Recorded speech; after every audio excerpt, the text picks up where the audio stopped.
Hey guys, this is Ryan. I am broadcasting live from, we're on the corner of Mountain Vista Street and Whitney Mesa Drive in Henderson. I can't close up on here with this fucking iPhone, so you'll just have to take my word for it. Anyway, I came out here and you're like, wait a minute, you're doing a vlog, what it's like to live in Las Vegas, the live entertainment capital of the world, with casinos and hot strippers and girls dressed up as with feathers, and you're out in the desert. Well, I wanted to take you out here. This is a very special location. You can see all of Las Vegas from here. You might recognize the same view from the picture on my channel.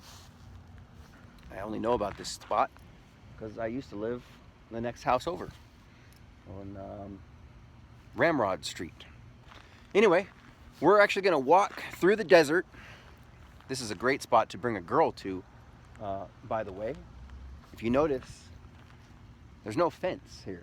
It's just, you just walk right through this desert, and it's a great spot to go look and have a, like a, you know, you can picnic out here. I brought a few girlfriends out here. I have an interesting video that's not, it's not YouTube worthy, let's just say. It's in the private collection. Come out here with a bottle of wine, and starts with, you know, little seductive talk, a back hug that ends up with things happening. Anyway, we're gonna walk out here to the edge of this cliff so you guys can see a little clearer. And basically, I want to talk about what it's like as a local living in Las Vegas. The perception that people have about what Las Vegas is and the lifestyle of a local out here is very different than how it really is. You know, most people, they think like, oh, you live in Las Vegas, and they just think of the Strip. They don't know anything else that's out here. They just think of gambling, they think of roulette, they think of blackjack, they think of slot machines, they think of hookers, you know, brothels, and you know, those girls that dress up with the feathers, and chips, poker chips, and lots of stuff like that. So, but what it's like actually living out here is very different. The first thing I want to talk about is the weather. It's, it just rained earlier. You know, surprisingly enough, it rains maybe total days of the month, maybe 15 to 20 days out of the whole year. I've been here 10 years. I've been here since 2006. Just as of August is my 10-year anniversary out living in this crazy town. And I've had a lot of crazy Vegas nights. A lot of the stereotypical stuff: hookers and blow, girls getting crazy, body shots, yard margaritas, staying up drinking all night till about 10, 11 in the morning. There is all that out here. There is no curfew. There's no last call. I'm originally from Los Angeles, where the bars start closing down at about 1:45, and they do that last call for alcohol. That doesn't exist out here. You can, right now it's about 3 in the morning. If I want to, I can go anywhere, I can do anything. I can, there's a lot of rocks. I want to make sure that I'm not running into a fucking snake or some shit. There is crazy wildlife out here: scorpions, fucking tarantulas and rattlesnakes, and there's rams that run around by the Hoover Dam, goats, sheep. There's a lot of ranches out here, cattle, horses, that kind of thing. You guys can see the strip out there. I think it's one of the most beautiful skylines, and you can't, the camera's not really giving it justice right now, but in real life it's very, very beautiful. The new link, the Ferris wheel that my buddy Dave actually built that, and he works there. He's a good friend of mine, an iron worker. Built most of the strip. I was here before City Center. I was here before the Palazzo. I was here before Encore. I was here before the Panorama Towers. Everything was just dirt lots when I got here in 2006, and there was a crane in front of every one of the hotels. In fact, there was a joke in the casino industry that if you didn't have a crane in front of your hotel, that you were falling behind. Over here is that's the East Side Cannery. That didn't exist when I was here. A really cool building, all in the LEDs. There's Boulder Station. On the other side over here in Henderson, there's Sunset Station and the Fiesta. And further that way is Boulder City and the Hoover Dam, and towards Arizona. Down on that side is South. That is the South Point, and even further down is the M, and then it's a big, long, empty road to Primm and towards the border of California. Vegas is interesting because it's this one strip, south to north, from South Las Vegas Boulevard to north. Anywhere you are, you can always look at the stratosphere and know north, and it's right under the North Star, which is, if you look at the Big Dipper and you look at the very tip of the Dipper and you come out at about a 45 degree, then you'll see the North Star. And so anywhere, if you're in the city or out here in the desert, there's a lot of places like this that are just sand and rocks. And if you ever get lost in night and it's not so cloudy, we don't usually have so many clouds, very clear skies out here. You just look up and find the North Star, or if you're in the city, you just look toward the stratosphere and you'll always know north. Let's see. Being a Las Vegas local is very different than like a tourist. The tourists, they come out here and they usually just party on the strip, and that's all they know. So they'll go to, every different hotel has a demographic that they're marketing to. For example, I have a part-time job at the Hard Rock, at the Joint, and their demographic is, between 25 and 45 working class people that are into hard rock, that are into music, that are into mainstream acts. The Palms is on the other side of Flamingo, and they would cater basically the same thing, but to a younger crowd, to the 21 to they just go technically a little younger.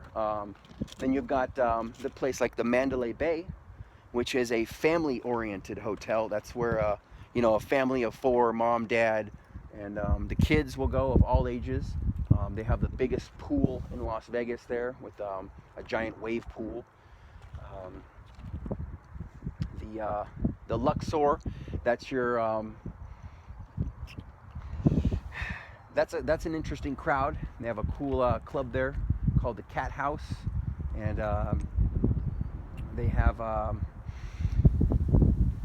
that's a little more upscale. You've got the Excalibur. That's a family-oriented hotel again. The MGM Grand and the New York, those are other. The MGM Grand is a family-oriented. The New York is more singles, adults, playtime. City Center is very your upscale crowd. People with money, $80,000 and up will party there. Very upscale, very classy. at the Marquee nightclub. Is the #1 rated club in this town. You'll find the hottest girls, the 9s and 10s, will be at the Marquee. If you're a single guy, that's where you'll want to go. If you're a tourist coming into town trying to meet some ladies, then you've got Caesar's Palace. That's kind of the a little older crowd.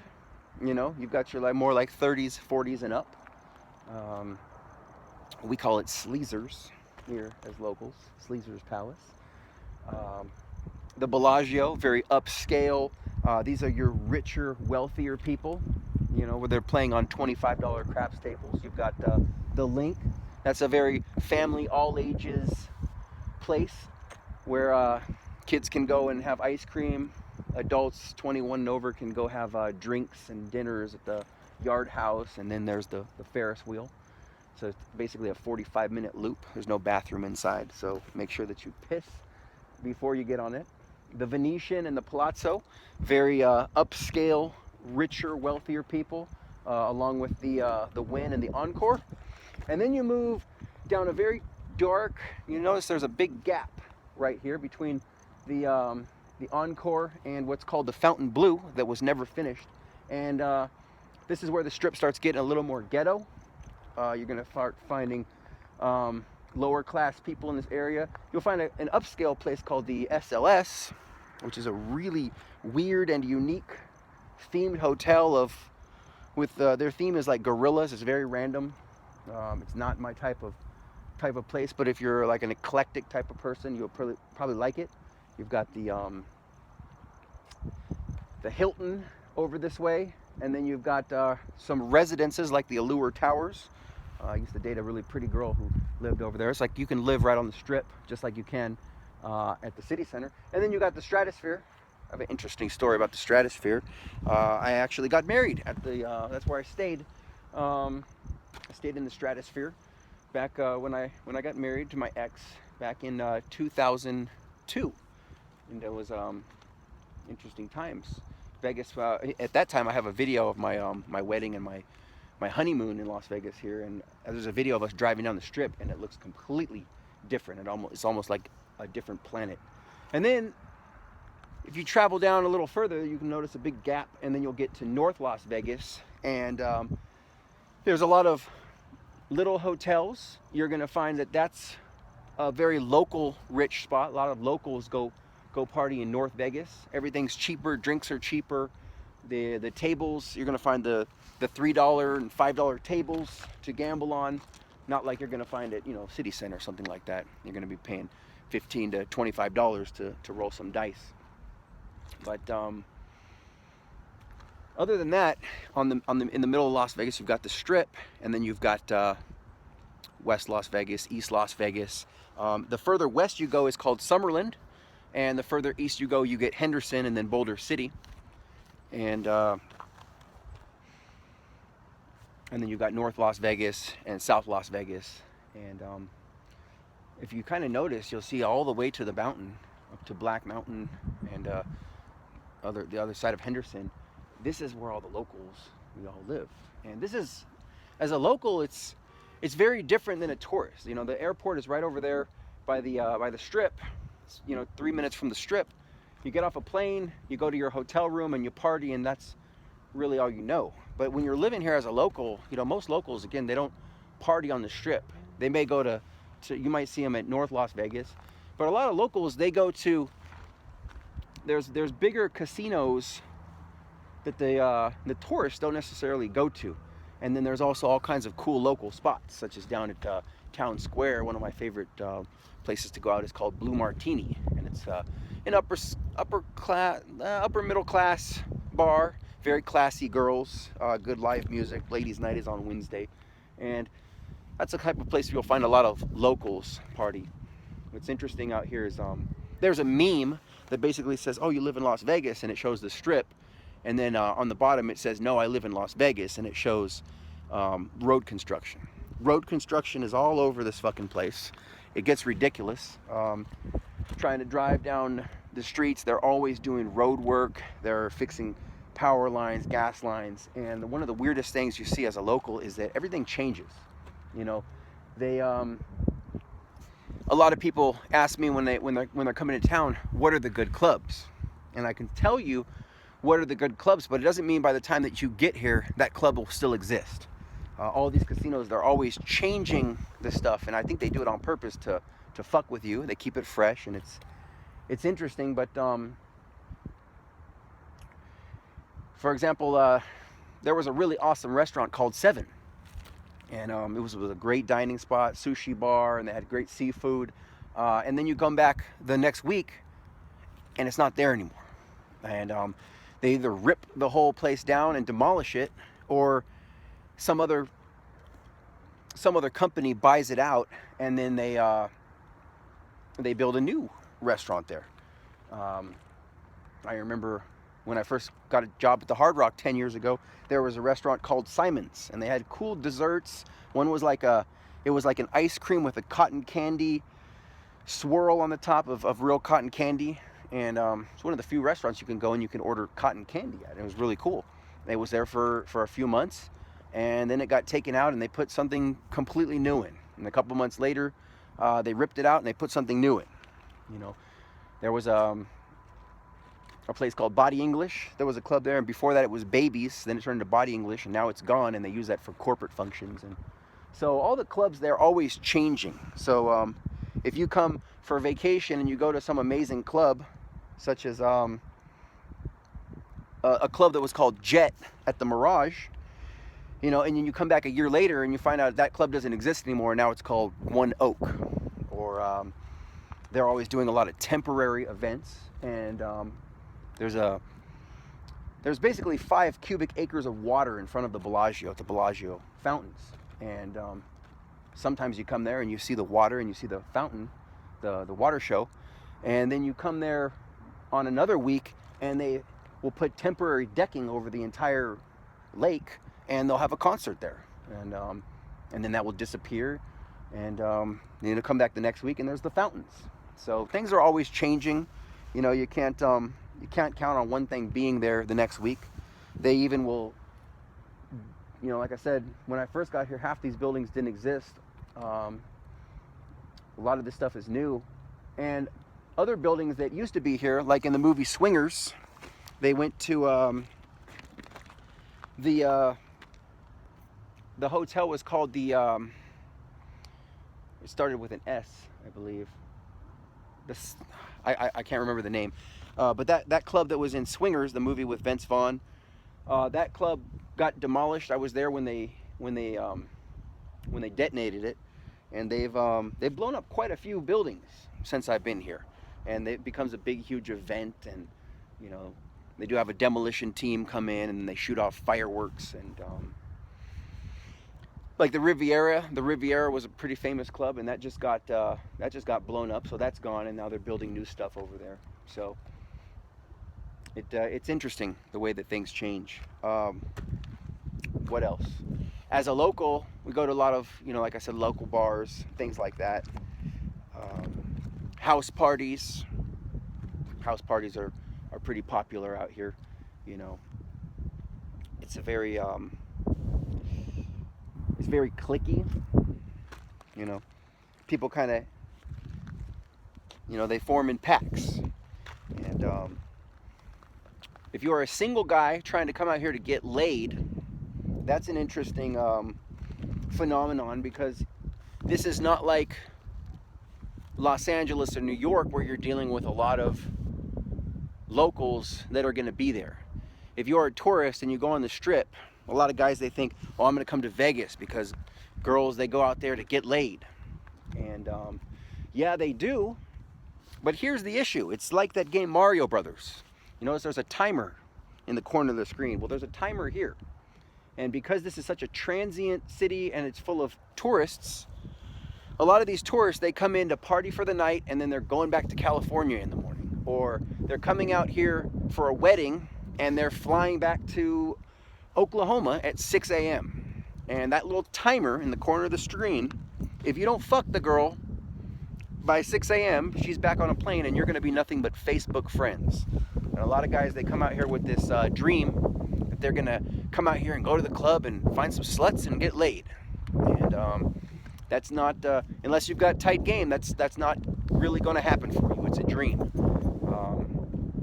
That's an interesting behind the scenes in Las Vegas, they try to sell you sex, drugs, and rock and roll, but in the clubs, you can't mix nudity with gambling. So at these concerts, you know, a girl tries to take off her top and show her boobs, she gets kicked out. So prostitution's illegal. So you know, there are hookers all over the strip. You can tell they wear stiletto heels, and they have tiny little purses, and they come in usually from California for the weekend, and they charge $300 to $800. If you go off the strip, you can find those $20 hookers over on Sahara and Decatur area, but again, you get what you pay for. If you're into that type of thing, it is 21 and over to drink here, and there's it's interesting. You can drink on the strip. You can up and down Las Vegas Boulevard. There's no open container law, so you can get a beer in one casino and then walk out onto the strip to another casino. You don't have to, you know, get rid of your drink. Very different than, you know, Hollywood, where you know, you're walking down Hollywood Boulevard or Sunset in California, and you can't have a beer outside. You get an open container ticket. But so the laws are a little different here. You can get a ticket if you smoke weed on the strip. Usually though, everyone is smoking weed all over the strip, and there's not like, there are sometimes there's cops, or they park a cop car and they'll have a couple of people on patrol. In North Vegas, they have the cops on the horses sometimes, and they'll write, you know, if they see you openly smoking weed, they'll write a ticket. But of course, legalization is on the ballot this November on you know, so vote yes on question 2, and they're already all trying to get weed out here so people can party harder, and of course, at the end of the day, it's all run by these casinos. They you know, they want to give you the free alcohol so that you get a little tipsy and you keep putting your money in the slot machine. You know, I've never seen anyone really win at gambling out here, even working in the industry. Anyone that I've seen come out here and win some good money, they end up putting it back, and then they backwards rationalize and say, well, you know, I got free drinks, free cigarettes, I had fun, so it's okay that I lost $1,800. And I just kind of laugh as a local and say, that's why all these major, that's why there are $1 billion casinos, because the house always wins, you know. So I'm not a gambler. You know, a lot of people ask me like, oh, you live in Las Vegas, you must gamble a lot. I never gamble. I do live that nightlife. I do go out to clubs, and I do go out to bars and things, and I like to go out and mingle, meet women. It's an interesting city. There's always something to do, and it's not, like I said, it's not just bars and nightlife. There's a lot more out here than that.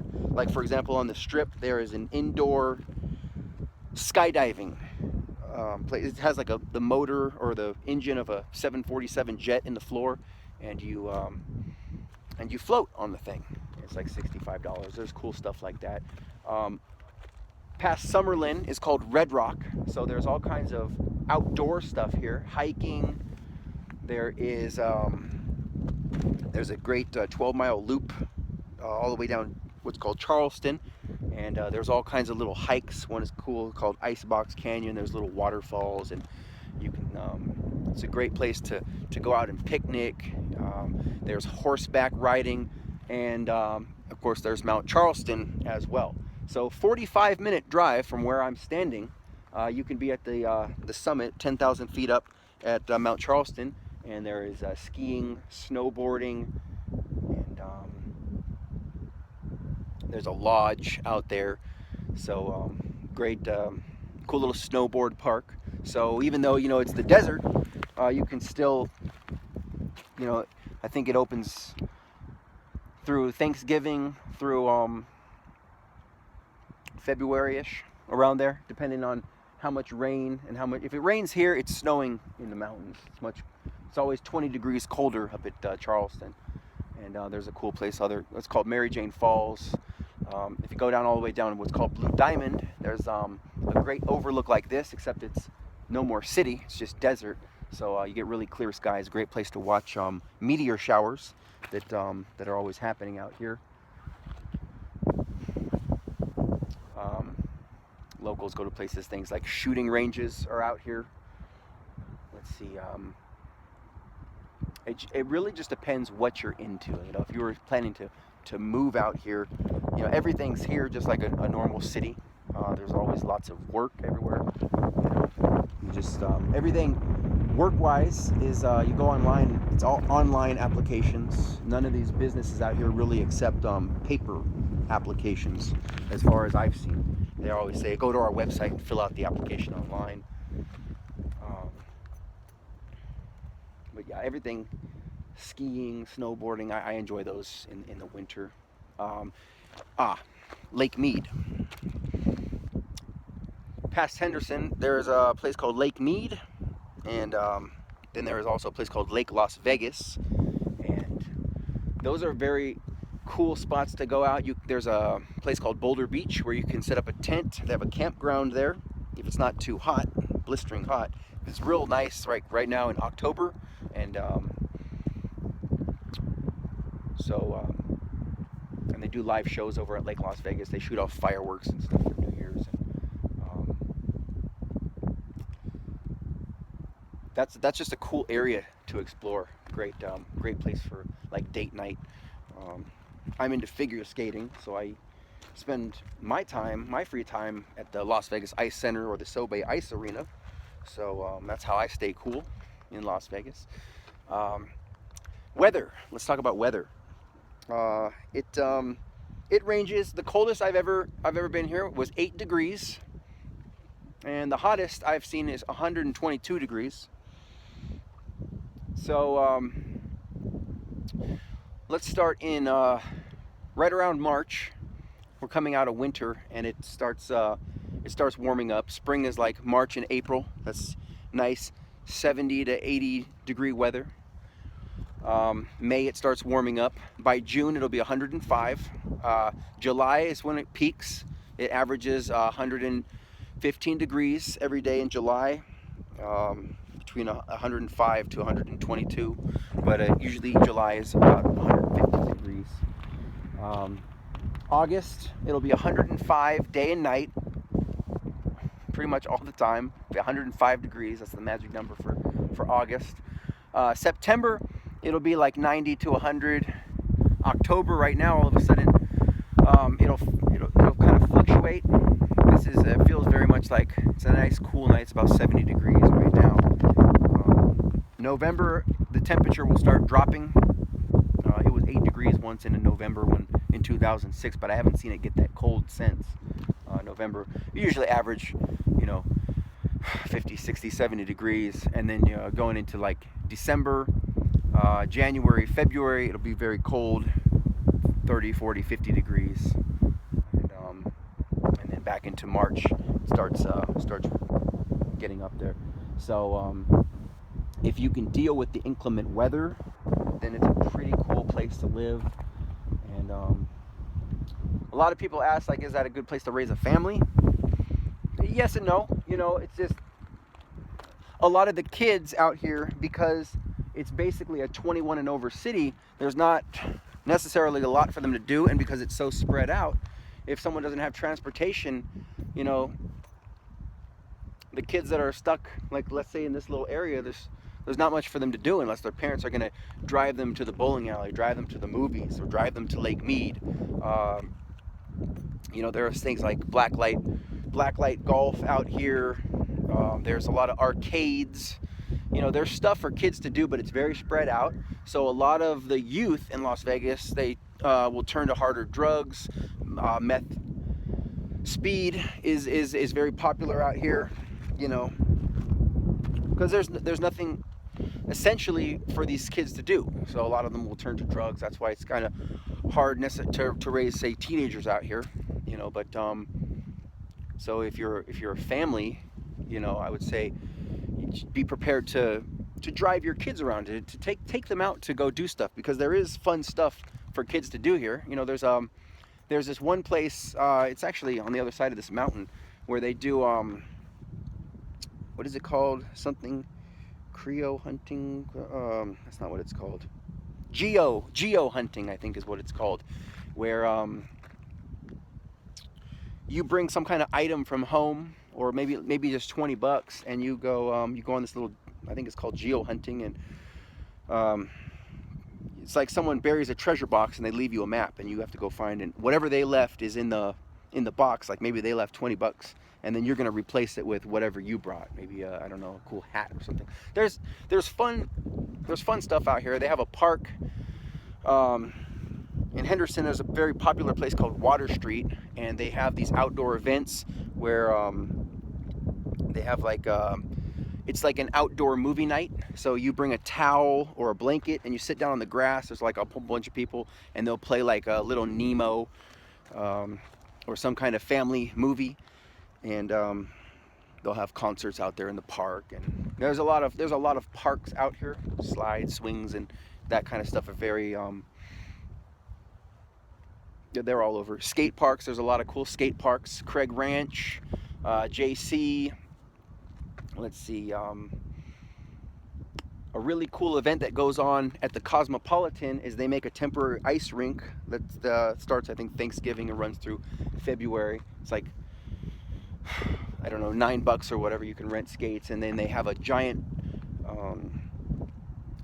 marquee that instead of advertisements, they play like Christmas movies. They'll play like The Grinch, they'll play The Christmas Story, they'll play like It's a Wonderful Life, and that's really cool. Like, if you're it's all ages. It's really good for date night too, if you're over 21, because they have like little fire pits, and they serve s'more martinis with, you know, toasted marshmallows on top of like a chocolate martini with Hershey syrup, and that's a really cool like outing, you know. That can be a family event. Let's see, God, I have so many memories out here, you know. Just, I've lived all over the city. I've lived in Summerlin, I've lived in West Las Vegas, I've lived in Henderson. Like I said, I used to live right on the other side of this apartment complex. I lived down on Whitney Ranch towards Sunset Station. I lived in South Vegas. I average moving like every 6 months. I love the adventure, and just being in different parts of the city is just all kinds of different, you get experiences and stuff. So just a lot of stories and memoirs from this place, and just being out for so long, seeing it evolve into what it's becoming. But I love this city. Sometimes people ask, would I ever move back to LA? You know, I do miss the beach. I do miss you know, relaxing on the beach and surfing and having bonfires. I used to live right by LAX in Los Angeles International Airport, which is by Dockweiler State Beach, and you know, I grew up over there, and I miss some of that lifestyle, and I definitely miss the weather in California. But I would never go back, just for the fact that I like the laws out here. It's better. It's more relaxed. You know, it's 3 in the morning, or probably 4 in the morning now. I can go anywhere I want. There's a bar down the street. I could go there and get a drink. I can't do that in California. I go back to California and visit my my high school friends, and I call them up at 11 o'clock at night, and I'll say, you know, hey, what are you guys doing tonight? And they go, oh man, you're on that Vegas time. We're about to go to bed. So, you know, and as a night owl, I'm always up at all hours of the evening. So, you know, it just never shuts down, and that's what I really love about this city.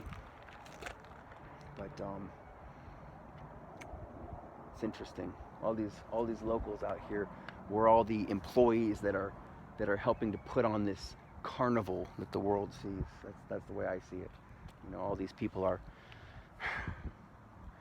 either casino employees, or they're doing something in the city to make it run, and it's all generated by this. This is what's bringing in all the money, and all of this is all powered by the hydroelectrics of the Hoover Dam. And that's an interesting little tour to go on if you're over that way.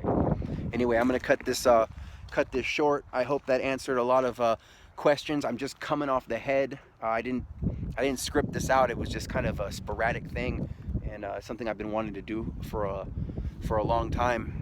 And a lot of people have just asked, what is it really like being a local out there?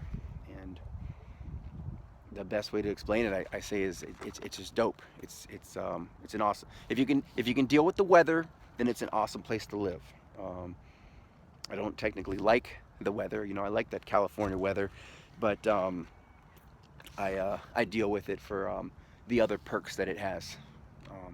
Oh, and there's water parks here, Wet and Wild. They have a Wet and Wild in Summerlin. They just made a new one called Cowabunga Bay over here in Henderson. So more places, if your family oriented, cool places to bring to let your kids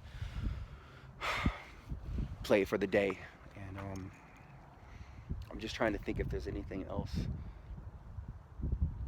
random out here. I lived in Reno for 2 years when I was in the Navy, in a place called Fallon that was about 70 miles east of Reno. So Reno, we went there every weekend when I was married, and we had our 2 kids. And Reno is very much like Las Vegas, but it's more like a miniaturized Las Vegas. Their strip is only like, this strip is from Mandalay Bay to the Stratosphere is 5 miles. And the Reno strip would be like, 1 mile. So it's just more like a mini Las Vegas. And then, but of course the strip extends, it's just a street, Las Vegas Boulevard, and it runs parallel to the 15 freeway. So if you're coming from California, you pretty much take the 15 all the way, and then you get off wherever you're staying.